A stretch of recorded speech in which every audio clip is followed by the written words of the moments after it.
Meus diletos irmãos, a graça e a paz do Senhor Jesus. Amém. Assentados como estamos, abra sua Bíblia em Gênesis capítulo 33. Enquanto você abre aí, dizer da nossa alegria de estarmos juntos mais uma vez, para juntos cultuarmos ao Senhor. Agradecer a Deus pela presença de cada um de vocês e de aqueles que nos acompanham também. Tem até um flamenguista no nosso meio, vindo lá do Rio de Janeiro, mas é cearense, com a sua esposa também, o presbítero Carlos e a irmã Remédio. Deus muito abençoe vocês, tá bom? Assentados como estamos, o texto que eu vou falar nessa noite vai explorar a origem do povo de Israel. Vale a pena dizer para você de início que pense num povo que, se não for a graça de Deus, não teria sentido nenhum de estar ele a existir. Porque entre eles mesmos, vocês vão notar na exposição, é de confusão, é de briga, irmão contra irmão, uma ciumeira. Mas sabe o que é que nos torna capazes de viver em família? Pasmem vocês, não é o sangue da gente em primeiro lugar, é a misericórdia de Deus.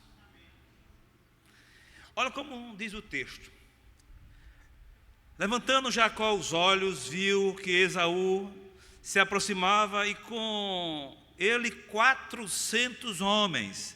Então passou os filhos a Lia, a Raquel e as duas servas, pôs as servas e seus filhos à frente, Lia e seus filhos atrás deles, e Raquel e José por últimos. E ele mesmo, adiantando-se, prostrou-se à terra 7 vezes, até aproximar-se do seu irmão. Então Esaú correu-lhe ao encontro e o abraçou, arrojou-se-lhes ao pescoço e o beijou, e choraram. Dali, levantando os olhos, viu as mulheres e os meninos e disse: quem são estes contigo? Respondeu-lhe Jacó: os filhos com que Deus agraciou a teu servo. Então se aproximaram as servas, elas e seus filhos, e se prostraram. Chegaram também Lia e seus filhos e se prostraram. Por último chegaram José e Raquel e se prostraram. Perguntou Esaú: qual é o teu propósito com todos esses bandos que encontrei? Respondeu Jacó: para lograr mercê na presença de meu senhor. Então disse Esaú: eu tenho muitos bens, meu irmão, guarda o que tens. Mas Jacó insistiu: não recuses. Se logrei mercê diante de ti, peço-te que aceites o meu presente, porquanto vi o teu rosto como se estivesse contemplado o semblante de Deus, e te agradaste de mim. Peço-te, pois, recebe os meus presentes que eu te trouxe, porque Deus tem sido generoso comigo, e tenho fartura, e estou com ele até que o aceitou. Disse Esaú: partamos e caminhamos, eu seguirei junto de ti. Porém Jacó lhe disse: meu senhor, sabes que estes meninos são tenros, e tenho comigo ovelhas e vacas de leite. Se forçadas a caminhada demais, um só dia morrerão todos os rebanhos. Passe, meu senhor, adiante de seu servo, eu seguirei guiando-os pouco a pouco no passo do gado que me vai à frente, e no passo dos meninos, até chegar a meu senhor em Seir. Respondeu Esaú: então permite que eu te deixe contigo da gente que está comigo. Disse Jacó: para quê? Basta que eu alcance mercê aos olhos de meu senhor. Assim voltou Esaú aquele dia a Seir, pelo caminho por onde viera. E Jacó partiu para Sucote, e edificou para si uma casa, e fez palhoças para o seu gado. Por isso o lugar se chamou Sucote. Diletos irmãos, nós estamos diante de uma das histórias que tem o maior ponto de drama na Bíblia. Esse texto começa com um relato clássico sobre esses dois personagens que juntos irão formar duas nações. É interessante, filhos dos mesmos pais, mas que não iriam caminhar juntos. Se vocês estiverem sempre atentos com a leitura bíblica, vocês vão observar lá em Gênesis capítulo 25, que quando o Senhor deu ao casal Isaac e Rebeca a possibilidade de se casarem e de terem os filhos, diz o texto que dentro do ventre, os gêmeos, Esaú e Jacó, perturbavam lá dentro, a ponto de Rebeca dizer: para que essa gravidez? Eu não tenho paz. Há uma expressão que, olha, eu busquei. O que é que o autor quis dizer? Eles estão lutando entre si. O que é ali dentro? É uma linguagem poética, porque eu não posso usar a expressão luta, porque luta requer beligerância, estratégia, raiva, requer ranço, requer rejeição. Mas a ideia é que estava germinando já ali personalidades distintas, antagônicas, oriundas do mesmo sangue. Eu não posso dar um peso que diz o texto. Dá uma olhadinha, por favor, em Gênesis capítulo 25, verso 22 e 23, a essa ideia de luta consciente, como se aquele feto, aquelas duas crianças estivessem flagrantemente brigando, no sentido extensivo da ideia. Porém, poeticamente eu entendo. Olha o que diz o texto, Gênesis capítulo 25, verso 22 e 23. Os filhos lutavam no ventre dela. Então disse: se é assim, porque vivo eu? E consultou ao Senhor. Essa expressão, consultou ao Senhor, vai ser bem frequente nesses próximos capítulos. Consultou ao Senhor, consultou ao Senhor. Não há ideia de um culto, não há ideia apenas de uma oração. Aqui nós estamos diante de um diálogo tão aberto que eles passavam a esperar a sua ação segundo a resposta de Deus. Diz o texto: e respondeu-lhe o Senhor: duas nações há no teu ventre, dois povos nascidos de ti se dividirão. Um povo será mais forte que o outro, e o mais velho servirá ao mais moço. Guarde essa expressão: o mais novo será senhor do mais velho. O mais velho vai servir o mais novo. Ora, aqui começa já o insight do que vem ser a história desta família. Dois irmãos que crescem como qualquer um outro. Eu não vou pensar, eu não vou dialogar com vocês e ver base de que eles cresceram já com ranço, já jogando pedra no outro. Eles fizeram traquinagem, eram meninos, brincavam. Eu não vou dizer que tomaram banho de açude, porque eu não sei como é a região lá, mas eles brincaram, correram, soltaram algum tipo de pipa, algum tipo de brincadeira lúdica da época deles. Mas perguntaram certa vez a mim: quando é que a criança perde a inocência? Eu digo: nossa, rapaz, eu sou um behaviorista. E um behaviorista, ele sempre observa. Eu não sou da linha, embora estude a psicologia, tanto na religião como no direito, como na teologia, eu não sou ligado à psicanálise, sou mais behaviorista, eu observo. Eu solto algumas possibilidades para saber a reação da pessoa. Da reação da pessoa, eu tiro o meu extrato de aproximação. E como behaviorista, eu respondo assim: a criança perde a inocência quando começa a fazer frase pronta. Não a falar por falar, papai, mamãe. Mas quando ele já começa a dizer: o ABC ganhou ou perdeu? Com essa frase, essa criança já está fazendo limitações e provocações. Então, eles perderam a inocência. E quando perderam a inocência, passaram a atribuir aos seus pensamentos argumentos e aproximação. E diz a história deles que um achou mais abrigo do pai, um foi mais paparicado pelo pai, dizendo: esse é o filho do papai. O outro da mãe, esse é o filho da mamãe. Houve esse jogo, essa dialética, essa aproximação. Eu vos digo desde o início que foi um dos erros crassos dos pais. Foi dar abertamente a predileção, dizendo, eu gosto mais dele, você sabe, né, Rebeca? Raquel, eu também sei que você gosta mais dele. Meu querido, a Raquel, ela gostava mais de Jacó, Isaac, mais de Esaú.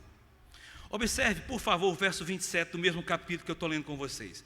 Olha o que diz o texto do capítulo 25, ainda a título de elucidação.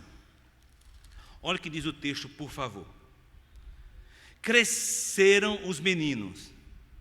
Esaú saiu perito caçador, homem do campo. Jacó, porém, homem pacato, habitava em tendas. Olha o verso 28. Isaac amava a Esaú, porque se saboreava de sua caça. Rebeca, porém, amava a Jacó. Esse é o drama dessa família. Eu vou estar sempre dialogando com vocês e fazendo aplicações. Não vou deixar só para o final todas as aplicações. É um erro tremendo quando nós abertamente deixamos transparecer que gostamos mais de um filho do que de outro.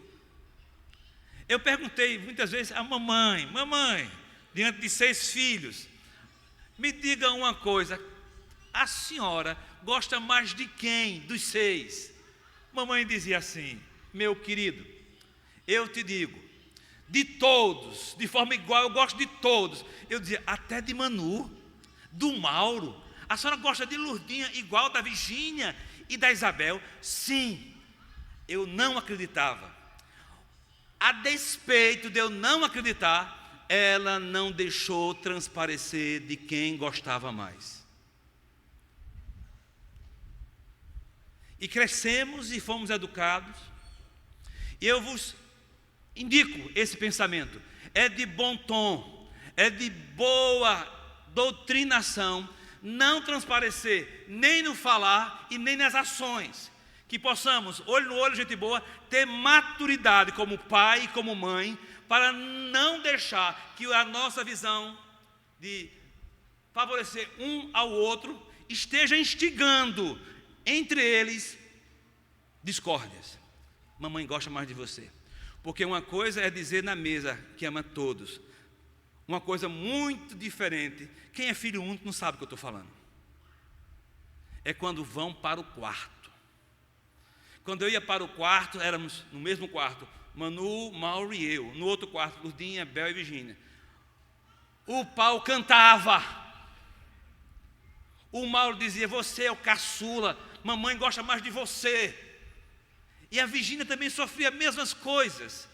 Uma coisa, meu querido, é que como pais, nós não devemos patrocinar jamais. E nem dar sinal, nem dar luz suficiente para que eles criem essa imaginação.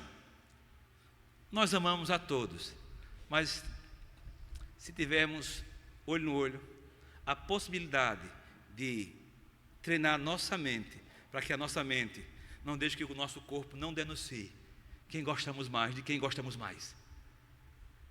Porque fazendo isso, mostrará maturidade. Porque é impossível não, em contextos distintos, não inclinar-se para gostar mais de um e de outro. Porém, eu vos aconselho, à luz da palavra de Deus, pelos erros daqueles que não treinaram sua mente e nem prenderam o seu corpo para não denunciar de quem gosta mais, que vocês façam isso, para o bem da sua casa. Não só diga que ama, mas também se comporte e não deixe que seu corpo lhe traia, porque o corpo trai. O presente trai, o cartão de crédito trai e como trai, tá certo? Um é um smartphone e o outro vai ser um iPhone. A diferença é monstruosa. Então que possamos ter essa equidade. Ora, eu vendo essa leitura aqui, esses irmãos crescem e observaram que o texto falou que o menor será servido pelo maior, porque quando Jacó nasce, ele já nasce Eu fiquei imaginando, sempre imagino esse texto, ele pegando no calcanharzinho do seu irmão Esaú, mas eu não vejo, cá para nós, eu não vejo essa estrutura toda de maldade, malignidade nesse menino, porque senão seria uma coisa surrealista.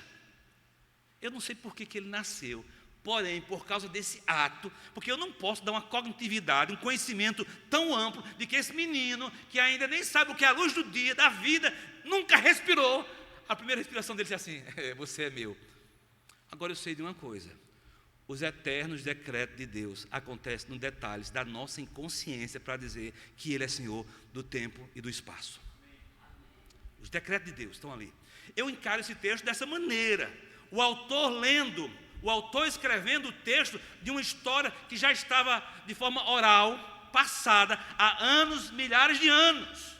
Eu não posso acreditar que o autor está dizendo que tinha esse conhecimento, mas foi passada essa história de pai para filho, de geração em geração, até chegar em Moisés.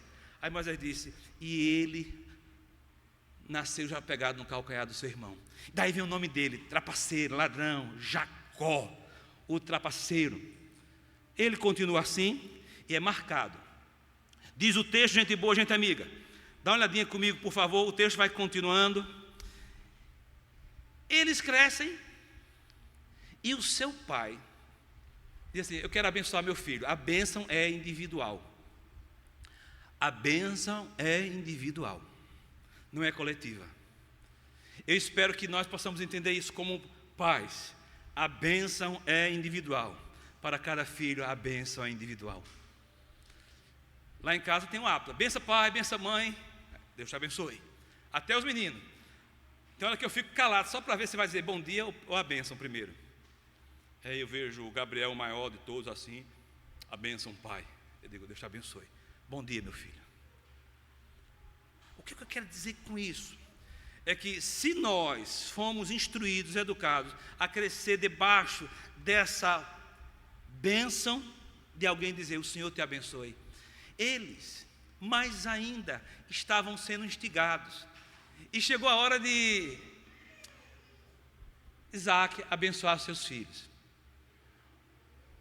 Olha uma coisa errada que a esposa estava fazendo: escutar a conversa por trás da porta. Minhas irmãs, é triste quando o esposo escuta a conversa do marido por detrás da porta. Isso mostra muita distância de confiança, de respeito. Como se por trás daquela conversa algo mal pudesse ser trazido à baila. Relacionamento requer transparência. Relacionamento requer confiança. Lá em casa, a porta do quarto só fica fechada por um motivo, do nosso quarto. E eles já sabem. Há 31 anos eu ensinei eles: quando a porta estiver fechada, papai e mamãe estão se cuidando um do outro. Entenderam, né? Estão se beijando. Só bate nessa porta se alguém morrer. Mas se estiver respirando ainda, ligue para 192. Só tem uma vez que a porta está fechada na nossa casa, é para isso. Não é que a esposa ficou escutando por detrás da porta a história. Dá uma olhadinha, por favor. No capítulo 27, 25, 26 em diante, começa essa história a tomar forma. Dá uma olhadinha, por favor. Capítulo 27. Isaac abençoa Jacó. Veja o verso 27. Tendo-se envelhecido Isaac, e já não podendo ver, porque os olhos lhe enfraqueciam, chamou Esaú, seu filho mais velho, e lhe disse: meu filho. Respondeu ele: aqui estou, papai. O que é que o senhor quer? Peça que eu faço. Ele disse o pai: eu estou velho e não sei o dia da minha morte. Agora, pois, toma as tuas armas, a tua aljava e o teu arco, e sai ao campo e apanha para mim alguma caça, e faz uma comida saborosa, como eu aprecio, e traz-me para que eu coma e te abençoe antes que eu morra. Rebeca, vocês já notaram que essa família gosta de escutar por trás da porta? Foi a mesma coisa com Sara. Sara, quando o Senhor estava falando com ela, com Abraão, disse: você vai ter um filho com Sara. Ela deu uma gargalhada boa. esse Deus que eu creio, ele está brincando, ele não sabe nada. Deus é tão elegante com as nossas gargalhadas, com os nossos deboches, que de forma elegante disse: Sara, você riu. Ri não. O Senhor não tem prazer em nos humilhar. O Senhor não tem prazer em nos humilhar, mas de nos corrigir. Você riu. E porque você riu, o nome de seu filho vai ser gargalhada. Isaac significa gargalhada no sentido de deboche. Não é de um riso alegre dentro de um contexto de felicidade, mas de deboche. Se você debochou, você riu. Não é que de novo Rebeca está fazendo isso acontecer? Minhas irmãs, que o seu casamento seja de tão confiança, que você ame seu esposo lhe ame, que vocês não escutem conversa atrás das portas para favorecer um ou outro filho, mas que vocês tenham coragem de sentar à mesa e dizer que João errou, Maria errou, e vocês como pais maduros estão ali para corrigir, orientar. É isso que tem que ser feito. Não foi feito isso na família. Eles crescem e vocês conhecem a história? Jacó, instigado pela mãe, disse: meu filho, vá, pegue 2 cabritos da criação, que eu tenho um tempero especial, vou cozinhar. E quando chegou, o seu pai disse: mas já, Esaú? Ele disse: sim, pai. Ele disse: mas a voz parece de Jacó. Me enchia, prossegue, porque Jacó disse: mamãe, eu não tenho tanto pelo como Esaú. Não se preocupe, que mamãe esteve visitando a cabeleireira, perguntou a questão capilar, tudo. Ela disse que pelo de bode, esse couro aqui, botando, dá para disfarçar. E não é que fizeram toda coisa? Eu tenho um irmão chamado Mauro. Aqui e acolá nós brincamos e passamos trote. A nossa voz é muito parecida. E aí a gente fica brincando assim comigo: quem está falando? Quem está brincando? Ora, a voz pode até chegar próxima, mas a aparência é totalmente diferente. Ele tem cabelo, eu já não tenho tanto cabelo. Ele é um pouco mais magro, esse aqui é por questão de boca mesmo, tá certo? Temos diferença que o olhar já denuncia. Porém, quando chega, Isaac já não estava bom de vista. Jacó chega com um cozido vermelho, com um prato vermelho. Haja açafrão ali, Edom, vermelho. Daí vem a palavra, os edonitas, os que estão ali vermelho, e que foram morar depois de muitos anos lá no Mar Vermelho. Daí as possibilidades. Eles são chamados de edonistas, os vermelhos, nada a ver com comunismo, nada a ver com PT, mas eles chamam de vermelhos, porque o prato que a mãe Raquel fez era um condimento vermelho. Talvez daí a origem hedonista, os que são ligados aos vermelhos. Sabe o que acontece? Ele recebe a bênção, Jacó, do seu pai. Pouco tempo depois, já saindo da tenda, tudinho, chega Esaú, feliz da vida: pai, trouxe aqui um cozido bom. Ontem à noite eu tive 2 aniversários, participei de 2 aniversários. Mas rapaz, pense na alegria. Cavalguei ontem à tarde, cavalguei, brinquei, não comi nada, nem jantei em casa. Digo: agora vou para o primeiro aniversário. Pense na carne, Deus abençoe, felicidade. 19h30 eu digo: Vaneide, o segundo aniversário. Sarinha e Vaneide disse: o senhor deixou quanto por cento no tanque? Eu digo: uns 50. Fui para o segundo aniversário, chegamos às 23 horas, saímos de lá às 23 horas, cheio. O que eu quero dizer, por mais que você queira encher, tem um limite. Por mais que a comida seja cheirosa, linda, saborosa, mas o cérebro está dizendo: não entra mais. Eita, Esaú disse: mas pai, come alguma coisa. E filho, eu estou sem apetite, não tem mais o que comer. Mas me abençoe. Ele disse: as bênçãos de prosperidade ligadas ao campo, eu dei para o teu irmão. Mas para você sobrou umas bênçãos aqui. Você vai viver da confusão. Olha, você vai ser líder de partido político, líder comunitário. Você vai fazer campanhas de guerras. Você vai viver da guerra. Você vai viver de saquear, do espólio. Já imaginou uma coisa dessa? E eu quero te abençoar para você ser bem sucedido nas batalhas. Eu digo: que mundo cão era aquele, meu Deus do céu? Viver da matança e de tirar o espólio dos outros. Ainda bem que nós vivemos um cristianismo muito mais pacífico, em nome de Jesus. Essa é a história. Quando ele saiu da tenda, ficou sabendo da história, disse: onde é que está o meu irmão Jacó? Vou matar ele. Diz o texto, diz a história, que ele disse: é papai morrendo, terminando o luto, eu mato meu irmão. A mãe Raquel ficou sabendo da história e foi no ouvido dela e ela disse: Jacozinho, meu filho, sai desse meio, porque teu irmão quer matar você. Veja, dá uma olhadinha aí no capítulo 28, verso 5. Capítulo 28, verso 5. Assim despediu-se Isaque a Jacó, que se foi para Padã-Arã, a casa de Labão, filho de Betuel, o arameu, irmão de Rebeca, mãe de Jacó e de Esaú. Rebeca armou tudo direitinho para seu filho escapar. E ao escapar ele aqui, ela pensava que ia ser só questões de confusões. Vocês não sabem a leitura que eu estou fazendo desse texto com a leitura da minha casa. Porque há confusão, onde tem mais de um tem confusão. Teve um momento lá em casa que eu vi os dois irmãos puxarem faca um para o outro, por causa de confusão. E teve que apartar. E meu irmão teve que ir para São Paulo, por causa de confusão. Depois voltaram e ficaram ressabiados, por causa da doença de um, que ficou numa cama. O outro se aproxima muito mais com compaixão, muito mais com o amor da piedade. Quando ele sai de casa, a sua mãe, Rebeca, diz: vai ser um período de 1 ano, 2, 3 anos. Meu querido, esse interstício, esse intervalo, essa fuga, esse apartar para não se matar, para não ter sangue dentro de casa, demorou 20 anos. E o pior, Rebeca não viu o seu filho voltar, porque ela morreu antes.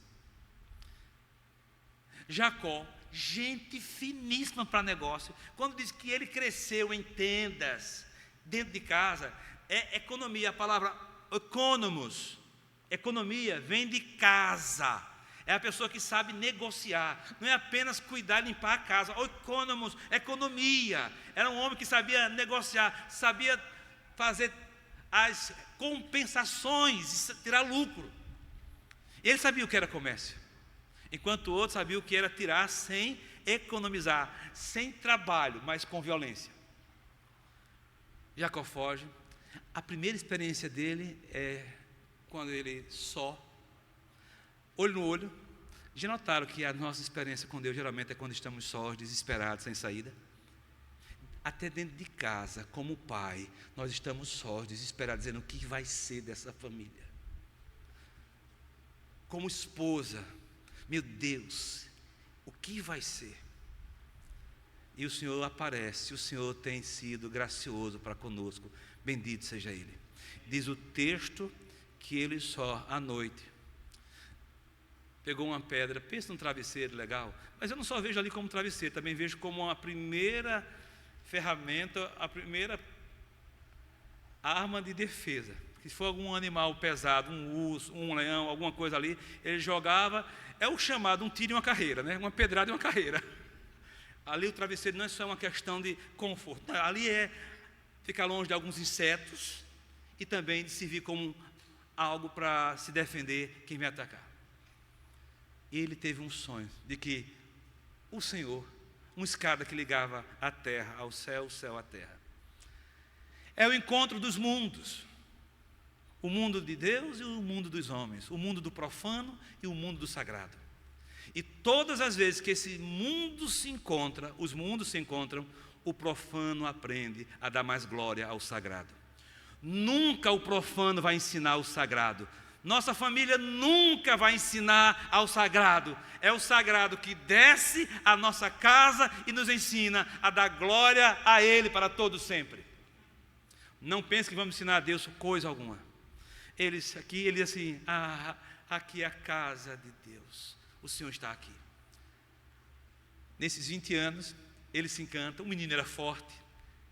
Quando ele chega, vai se aproximando da casa do seu tio, ele vê uma moça linda chamada Raquel, que diz o texto bíblico lá na frente que tinha um corpo escultural, bem feita. A outra irmã Lia era bem feita, mas tinha olho de peixe, olho morto, né? E era assim. A gente olhava para ela, tão bonitinha, mas quando olha para o olho dela, era murchinho. Mas a Raquel não. A Raquel era olho de jabuticaba, brilhoso, pronto para assim, que queres? Ele se encontra com Raquel num poço, e ele viu aquele ser belo, e disse assim, não se preocupe que eu vou afastar a pedra. Ele fazia academia, uma academia aqui no bairro do Pirangi, pegou a pedra, removeu, e disse, gostaste? Ela disse, gostei. E foi uma conversa, e foi essa apresentação. Quando se identificam, são parentes, são primos, leva para casa. Ele conhece o mestre dos mestres da economia caseira. O seu tio, que vai ser seu sogro, é um economista também, um econômico. Alguém que sabe negociar. E vai enrolar Jacó. Jacó já não prestava, tendo um professor de excelência, Jacó vai ficar assim no mesmo nível, a ponto de aprender a dar rasteira no seu sogro. Durante 20 anos, olha o papo do sogro, disse, me diga uma coisa, como é que vai ser a sua estadia aqui? Você vai pagar como? Você pensa que vai comer de graça na minha casa?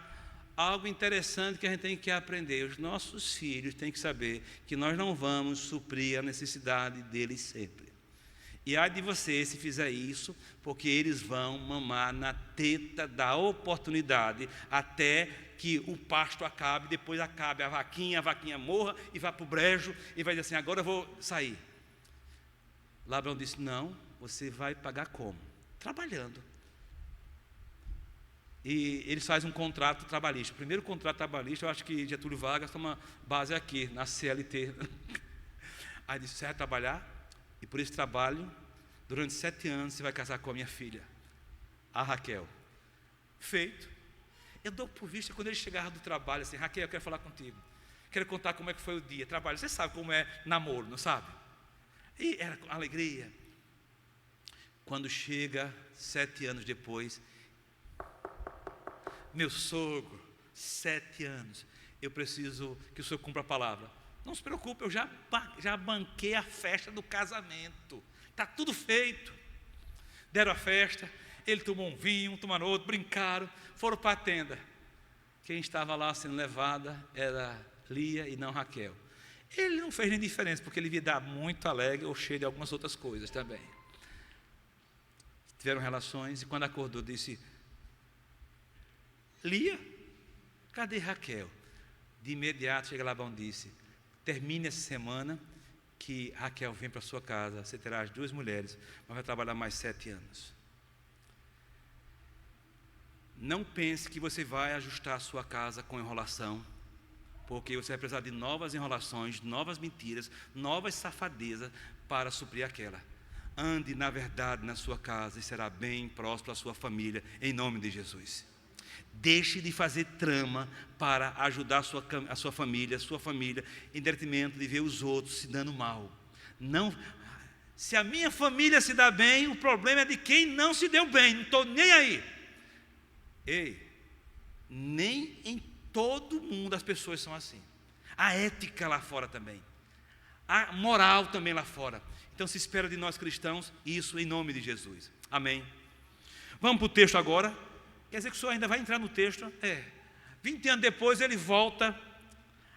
Tem uma confusão. 20 anos depois tem uma confusão. Lembra que ele saiu de casa por causa da ameaça de morte. Veja o que acontece 20 anos depois, por favor. No capítulo de número 32, dá uma olhadinha, por favor. Dá uma olhadinha comigo, por favor. 32. Jacó vai se reconciliar com seu irmão, tem uma luta. E nessa luta, vamos mostrar esse Deus com ele sai mancando. Dá uma olhadinha, por favor. Estamos juntos, meu querido? Dá uma olhadinha, por favor, no verso 30. Lemos, pois, a uma só voz. Aquele lugar chamou Jacó Peniel, pois disse, vi a Deus face a face, e a minha vida foi salva. E quando amanheceu a luz do dia, ele saiu manquejando. que ficou um sinal externo do toque de Deus na vida dele. Ainda bem que Deus não nos toca assim, porque o que tinha de gente mancando assim, ei, qual foi o conserto que Deus fez? Porque se a gente, toda vez que fosse tocado por Deus, pelos erros, desvios morais, a gente sai assim, eu acho que eu já estava assim, não sei, é tanto toque, eu estaria aqui cheio de tic-tac, TikTok também. Mas no caso de Jacó, foi mostrado de forma pedagógica que todas as vezes que alguém é tocado por Deus e se arrepende, sai diferente. Esteticamente foi triste para ele, mas toda vez que ele mancava, dizia assim, Deus me tocou, Deus me consertou, Deus me trouxe a vida a melhor plano. Mas preste bem atenção, meu querido. Quando Jacó prospera, o seu sogro e o seu cunhado disseram assim, o homem está grande, está crescendo, vamos matá-lo. Uma pessoa só volta para um desafeto porque tem um desafeto maior. E entre o maior e o menor, você diz, eu prefiro o desafeto menor. Eu tenho uma chance, porque o seu sogro e os seus cunhados disseram assim, vamos fazer por onde tirar tudo dele que ele cresceu. Iam matar ele mesmo lá na sua casa, ia ficar com tudo. Jacó, sabendo disso, vou voltar para a sua casa. E não foi ele que apenas despertou, o próprio Deus disse, sai daqui, levanta a tua casa e sai daqui, porque vão te matar, eu serei contigo. Ele volta, olho no olho. Eu espero que na nossa casa não há acúmulo de problema, a ponto que a gente venha escolher entre o mal maior e o mal menor, que você começa a resolver suas crises, mesmo que seja pequena, porque crises pequenas podem tomar um volume grande e acabar com a nossa casa. Não deixe crescer problemas na sua casa. Vamos lá então, rapidinho aqui, querido. Então, sendo assim, se levantou Jacó e disse, mas como é que eu vou encontrar meu irmão? Como será esse encontro? Ele vai me matar. E as notícias não foram boas. Olha como começa o texto. Disse Deus a Jacó, levanta-te, sobe a Betel e habita ali. E faz ali um altar. Desculpe, capítulo 33. Que aqui as folhas voaram. Levantando-se Jacó os olhos, viu que Esaú se aproximavam e com ele 400 homens. Então passou os filhos de Lia a Raquel e as duas servas. Olha que notícia boa, vem teu irmão com 400 homens. Para quê? Imagine você vai pensar o quê? Fazer pazes? Ele vai acabar comigo. Mas lembre-se, o Senhor disse, Jacó, eu serei contigo. O texto não fala o que Deus trabalhou no coração de Esaú, mas que trabalhou. Não há aproximação de paz se os dois lados não cederem.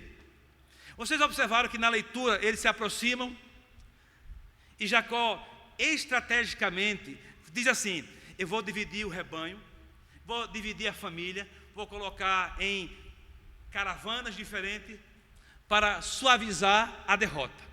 Porque vai dar tempo. Dá uma olhadinha no verso 2, por favor. Pôs as servas e os filhos à frente, Lia e seus filhos atrás deles, e Raquel e José por último. Olha, só essa arrumação dessas caravanas trouxe um mal terrível para José no futuro. José era o último é dar chance de escapar. Estão notando que Jacó continuou com o mesmo erro do seu pai e da sua mãe, predileção. Por isso que, coitado de José, era odiado pelos seus irmãos. Não existe a herança malditária. Mas, por favor, quebre esse costume da sua casa agora em nome de Jesus. Maldição hereditária, desculpe, não existe isso. Alguns colocam, é comportamento repetido e feito, sem refletir, que traz desgraça à nossa casa. Que hoje à noite eu trate os meus filhos com equidade em nome de Jesus. José, por último, diz o texto, que ele mesmo, adiantando-se, prostrou-se à terra 7 vezes, até aproximar-se do seu irmão. Não tem muita argumentação. Como é que o que foi prometido a ser Senhor está reconhecendo o senhorio do outro? Não tem uma coisa incongruente aqui. Deus está dizendo, o menor vai ser servido pelo maior, e aqui a gente está vendo o menor servindo, se humilhando e reconhecendo o seu irmão Esaú como o Senhor. Tem tantas lições aqui. Por sua família, se humilhe para que o sangue não seja derramado em nome de Jesus. Por sua casa, faça por onde que o seu nariz arrebitado baixe um pouquinho a crista, para que não haja desgraça em sua família, mesmo que aparentemente você venha a ser humilhado. Papai, porque o Senhor fez isso? Filho, nós estamos vivos e a vida continua, e a vida seleciona os mansos e os humildes dos que derramam sangue. Amém. Gente boa, gente amiga, olha o que diz o texto. O texto continua e a primeira lição que eu vou tirar aqui é arrependimento e humildade. Que em nossa casa, os nossos filhos, nós os cônjuges, nós que somos pais, possamos ter arrependimento e humildade. Quebra de maldição. Eu não vou por esse caminho não. Arrependa-se dos erros que você fez na criação e você sabe o comportamento do seu filho, que muitas vezes é porque faltou pulso, faltou rédea, faltou uma palavra dizendo: ei rapaz, que é isso que está fazendo? Está pensando o quê? E seu filho hoje está longe, não é só de igreja, da sua casa, e foi abraçado por um sistema aí fora de maldade, de dor e de muita marginalização. Então, sendo assim, arrependimento e humildade, Jacó disse: eu vou me humilhar, eu vou me arrepender e vou pagar o preço. Gente, semanalmente eu lido com reconciliação, com audiências. São as mais estrambóticas possíveis. Você sabe a estratégia que entra para fazer uma conciliação. Mas pior do que uma conciliação é uma reconciliação. Conciliar é que eu tive um erro primário com o outro, então eu vou conciliar pontos aqui. Mas sabe o que é uma reconciliação? Eu dei minha palavra e não cumpri. Eu digo: eu vou confiar numa pessoa que dá a palavra e não cumpre? Eu vou agora reconciliar de novo? Que audiência é essa? E quantas vezes a gente escuta do outro lado assim: será que o seu cliente, essa pessoa, vai cumprir a palavra porque já quebrou 2 vezes? Eu digo: mas vamos reconciliar. Não vamos só conciliar. Jacó já tinha feito besteira mais de uma vez, por isso que eu não falei conciliação, reconciliação.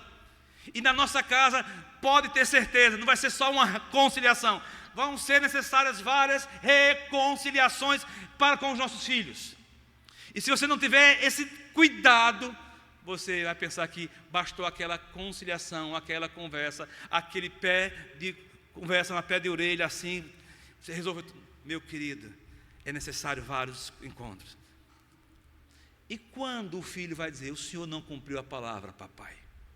Você está disposto a arrepender-se, ser humilde e pedir perdão e ajeitar os transtornos causados? Porque nós vamos ver os nossos filhos crescendo e nós vamos ver algumas falhas grotescas que nós fizemos. E que Deus nos dê a graça de ter a nossa casa restaurada a partir do nosso coração como pai e como mãe, e que os nossos filhos vejam em nós homens e mulheres de Deus. Olha o que diz o texto, por favor. Ele enviava presentes e mensagens a seu irmão com um gesto de humildade e de arrependimento. É uma das maneiras mais usadas na diplomacia de qualquer conflito. É a aproximação. É você mandar primeiro mensagens, depois de mandar mensagem, mandar reconhecimento, aproximação, vão se aproximando e antes de se encontrar tem presentes. A diplomacia faz isso no mundo todo. Meus queridos, antes de comprar um presente para o seu filho ou sua filha, se aproxime dele. Seja você presente para ser o verdadeiro presente na paz do coração do seu filho, em nome de Jesus. O texto diz que ele teve arrependimento e humildade. Essa é a primeira lição. Perdão. Olha o que acontece o texto.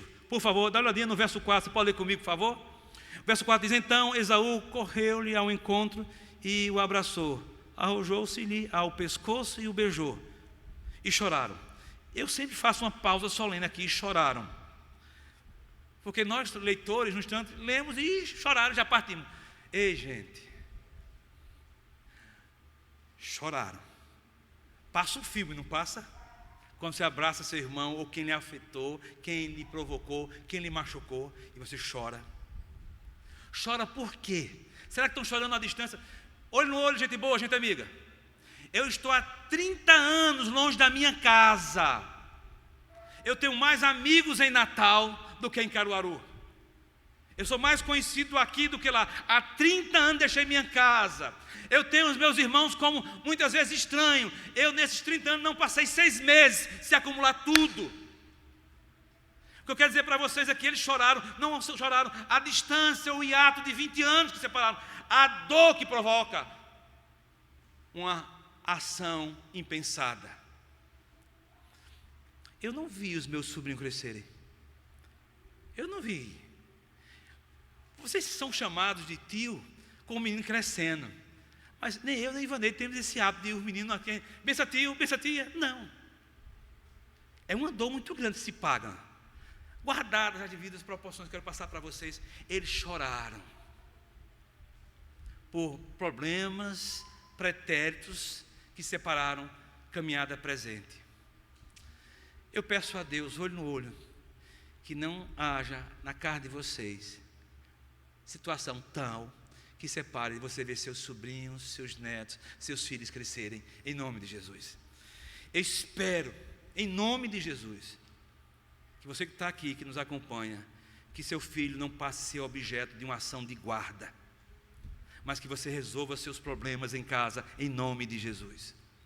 Eu espero que não seja uma pensão alimentícia que vai dar dignidade a seu filho, mas que você e sua esposa, ou você e seu esposo, estarão caminhando para criar os seus filhos, e eles vão ver em vocês estabilidade, em Cristo Jesus, para que não haja necessidade, nada contra, mas que não haja necessidade de um insúcio sócio-psicológico para a nossa casa, mas que haja a palavra de Deus instruindo a nossa casa, em nome de Jesus. Nada contra esses profissionais, mas se você não tiver arrependimento, humildade, vai bater na tua casa, de oficial de justiça, que eu não vivo mais no estado como Jacó viveu, é o estado democrático de direito, de leis, que vão bater na tua casa assim, cadê teu filho? Se isso acontecesse hoje, meus irmãos, este casal tinha perdido seus filhos, perdido a guarda, e essa família esse menino seria adotado por outra família. Os dias mudaram, são outras realidades, mas o que não pode mudar é a nossa casa. Dentro da nossa casa haverá arrependimento e humildade. Nós não perderemos os nossos filhos por negligência, nem por pecados nossos, mas nos quebraremos diante de Deus em nome de Jesus. Perdão. Eu cresci na igreja presbiteriana, desde jovem, e eu pensava que perdão era esquecer, perdão é esquecimento. Porque a primeira vez que eu tive noção de que seria perdão foi dentro da igreja. 2 irmãs na igreja presbiteriana central de Caruaru tiveram um desconforto social lá na igreja. Aí uma disse para a outra: olhe mulher, eu te perdoo, mas não esqueço. A outra disse: perdão é esquecimento, então você não perdoou. Aí eu saí dali pensando. Tempo depois eu tomei outro caminho de pensamento. Fui amadurecendo. Perdão não é esquecimento. Perdão é lembrança da pessoa que me fez mal e da maldade que me fez. E mesmo assim, eu escolhi perdoar. Perdão é uma decisão. Por ter decidido, escolhido perdoar, eu não vou agir, eu não estarei fazendo com que eu me vingue. Suponha tal coisa: uma pessoa lhe pede uma quantia emprestada, você empresta, e diz que paga, e nunca paga, nunca paga. Só se empresta a amigos, você nunca vai emprestar a uma pessoa estranha. Você empresta, e ainda diz à esposa: eu emprestei. Ela diz: perdeu, playboy. Você perde o dinheiro. Você liga para o amigo, pega o amigo. Depois você tem até vergonha de cobrar o amigo. Sabe por que você tem vergonha de cobrar o amigo? Porque você perdoou. Sabe o que é perdão? Olho no olho, é assumir a dívida, é assumir o prejuízo. Que na sua casa haja perdão, não de sentimento, mas de decisão.